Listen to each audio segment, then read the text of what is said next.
بندگان خدا، آپ سب کو اور اپنے نفس کو تقوی الہی کی وصیت کرتا ہوں، تقوی الہی کی نصیحت کرتا ہوں اور تقوی الہی کی جانب دعوت دیتا ہوں اور تاکید کرتا ہوں۔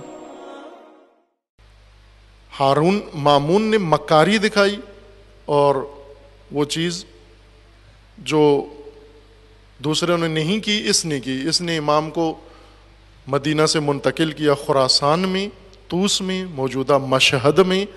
اس نے امام کو مدینہ سے طلب کر کے خراسان لا کر اور خلافت و حکومت کی پیشکش کی کہ آپ حاکم بن جائیں۔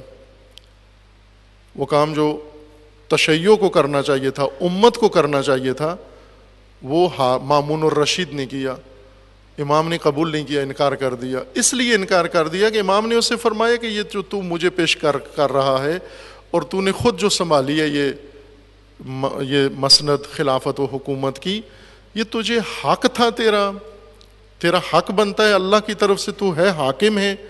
اگر تو اللہ کی طرف سے ہے تو بھی مجھے نہیں دے سکتا، چونکہ تیرے لیے اللہ نے مقرر کیا ہے، اور اگر تیرا حق نہیں تھا تو کون ہونے والا ہے مجھے حاکم بنانے والا؟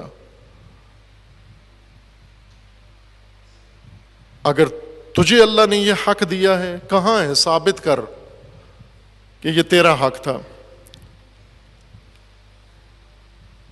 امام ہفتم نے ہارون الرشید کو یہی تذکر دیا تھا۔ ہارون الرشید نے لوگوں سے کہا کہ بنو امیہ کے زمانے میں جو آپ کا نقصان ہوا ہے، بنو امیہ نے جو لوٹ مار مچائی ہوئی تھی، تو سارے لوگ آئیں دربار میں آ کر اپنا نام لکھوائیں اور اپنی چوری چکاری جو بنو امیہ نے کی ہے وہ سب آپ کو بیت المال میں سے ملے گا۔ چاہتے یہ تھے کہ بنو امیہ کے ظلم کو وہ اجاگر کر کے اٹھا کے بنو عباس اپنی عدالت اور اپنی سخاوت لوگوں پہ ثابت کرنا چاہتے تھے۔ لوگ اسی چیز کے منتظر ہوتے ہیں۔ آج اگر کوئی بھی نام لکھنا شروع کر دے، کوئی ظالم ترین ٹرمپ پاکستان آ جائے اور آ کر کہے کہ پاکستان میں جتنے بھی یہ حادثات میں اور دھماکوں میں کام آئے ہیں، جانی نقصان ہوا ہے، وہ سارے لوگ آئیں آ کے اپنے نام لکھوائیں، شہیدوں کے نام لکھوائیں۔ آپ دیکھیں سب سے پہلے کون کھڑا ہوگا اس صف میں؟ قدیمی طریقہ ہے۔ یہی کام ہارون الرشید نے کیا کہ بنو امیہ نے جتنا ظلم کیا ہے، جتنا آپ لوگوں کا نقصان ہوا ہے، جتنا مال چوکھر ڈنگر آپ کے چوری ہوئے ہیں، جتنا اور کھیت کھلیان خراب ہوا ہے، وہ آئیں سرکاری خزانے سے آپ کو ملے گا۔ سب آ گئے، بڑے بڑے جن کا کچھ بھی نقصان نہیں ہوا، جن کا ایک تنکا بھی نقصان نہیں ہوا، وہ بھی آئے۔ انہوں نے لکھوایا کہ ہمارے باغات تھے، بنو امیہ نے اجاڑ دیے۔ ہمارے اونٹوں کا ریوڑ تھا، بنو امیہ اس کو چوری کر کے لے گئے۔ جس کے پاس کبھی بلی بھی نہیں تھی وہ اونٹوں کے پیسے لے کے چلا گیا۔ کرتے ہیں، عوام یہی ہوتے ہیں، انہیں غرض نہیں ہوتی کہ کون اعلان کر رہا ہے۔ جہاں ایک دفعہ نکارہ بج جائے لنگر ہے، پھر نہیں سوچتے کہ کس کا لنگر ہے اور کون دے رہا ہے۔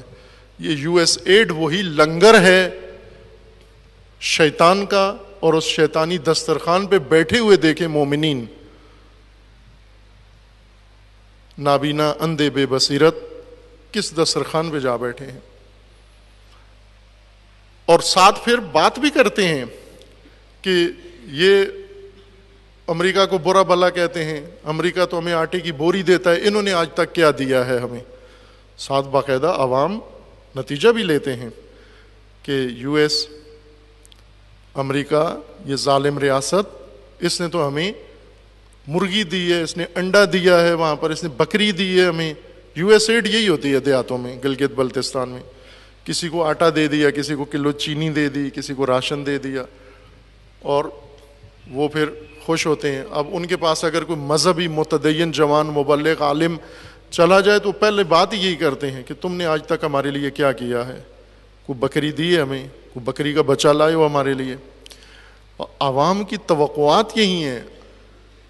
حضرت موسیٰ جب آئے تو حضرت موسیٰ سے یہی کہا کہ ابھی مانو سلوا لو، ابھی راشن لو، منڈی کی چیزیں لو، یہ لو۔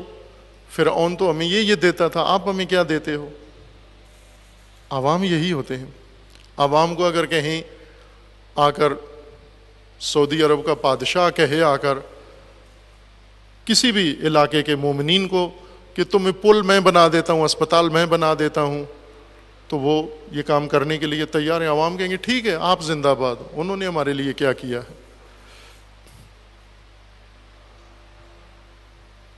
اسی طرح طاغوتوں نے امامت سے دور کیا ہے، یہی نعرے لگا کر، عوام کی اس کمزوری سے فائدہ اٹھا کر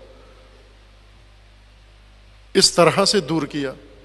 ہارون الرشید نے یہی چال چلی اور ایڈ کا اعلان کیا، بنو عباس ایڈ. ابھی یو ایس ایڈ ہے، اس وقت بنو عباس ایڈ کا اعلان ہوا. سارے کھڑے ہو گئے، اس میں دے رہا ہے ان کو تھیلے بھر بھر کے، نقصان کی تلافی کر رہا ہے. امام ہفتم دیکھ رہے ہیں اس کا یہ سارا کام، روز اس کی مکاری چالاکی سب. تو امام نے اسی موقع سے فائدہ اٹھایا اور ہارون کو سب کے سامنے کہا کہ سب کے نقصان کی تلافی کر رہے ہو اور ہمارے نقصان کی نہیں کرتے تلافی. جو ہمارا نقصان ہوا ہے، اہل بیت کا، ائمہ کا جو نقصان ہوا ہے، اس کی تلافی نہیں کرتے. تو ہارون نے فوراً خود ہی جواب دیا، کہا کہ آپ کی مراد فدق ہے، وہی باغ جس کو فدق کہتے ہیں، فدق ہے آپ کی مراد، خیبر کا نخلستان جو خلیفہ اول نے لے لیا تھا بی بی سے، وہ مراد ہے آپ کی؟ تو امام نے فرمایا ہاں وہی مراد ہے میری. تو کہنے لگا کہ ٹھیک ہے، وہ آپ کو بھی ہم واپس کر دیتے ہیں، اگر دوسروں نے لوٹا ہے تو ہم واپس کرتے ہیں. آپ ذرا اس کی حدود بتا دیں کہ کتنا ہے، وہ مساحت طول و عرض اس کا بتا دیں کتنا ہے. تو امام نے فرمایا کہ اس کا طول و عرض یہ ہے کہ وہ مشرق میں ہندوستان کے ساتھ ملتا ہے اور مغرب میں افریقہ کے ساتھ ملتا ہے اور ادھر سے اس سمندر کے ساتھ ملتا ہے. یہ سارا فدق ہے ہمارا. تو حیرت سے امام کے منہ کو دیکھ کر کہتا ہے کہ یہ تو ساری سلطنت ہے میری. تو امام نے فرمایا یہی حق ہے ہمارا، یہی امامت اسی کی خواہاں ہے، یہ تم نے غصب کر لیا ہے، یہی چاہتا ہوں. اور یہی سیاست امام کی تھی. امام ہفتم، اب کس طرح امام ہفتم جیسے مبارز امام کو جنہوں نے ساری عمر زندانوں میں کاٹی، کیوں کاٹی؟ نماز پڑھنے کی وجہ سے، درس دینے کی وجہ سے، یا امامت کا وضاحت کی اور یہ کہا یہ امامت ہے اور یہ حق امامت ہے. امامت نظام ہے اور مملکت حق کے امامت ہے.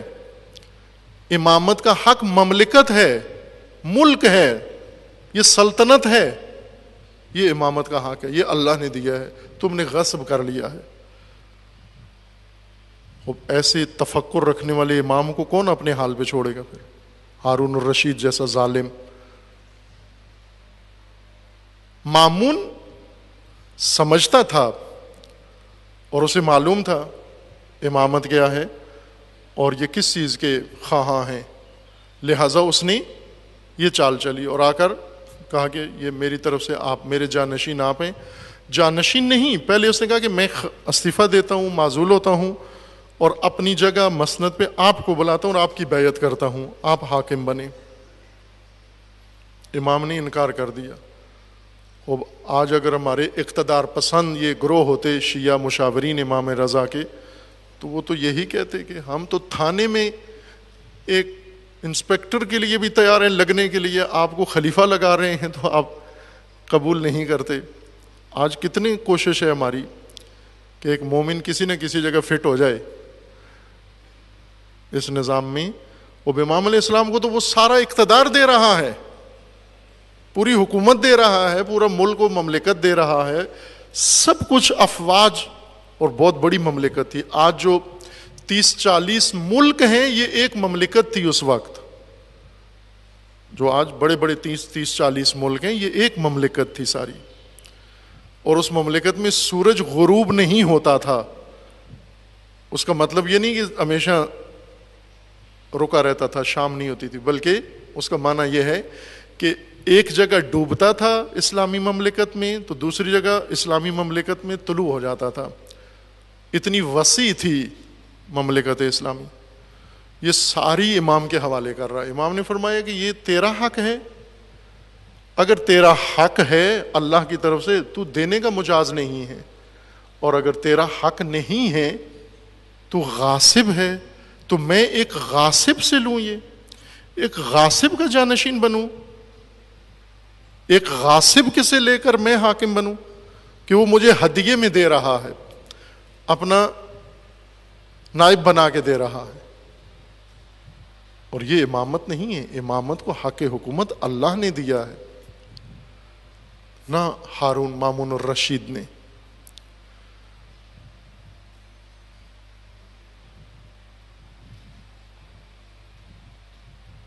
اس دور میں امام نے وہ عصر گزارا اور آج اس امام کی ولادت ہے. موضوع کو دور لے گئے ہیں شیعہ، امامت کے موضوع کو کہیں سے کہیں لے گئے ہیں. ذرا سی بات تھی، فسانہ عجم نے اسے بڑھا دیا ہے فقط زیب داستاں کے لیے.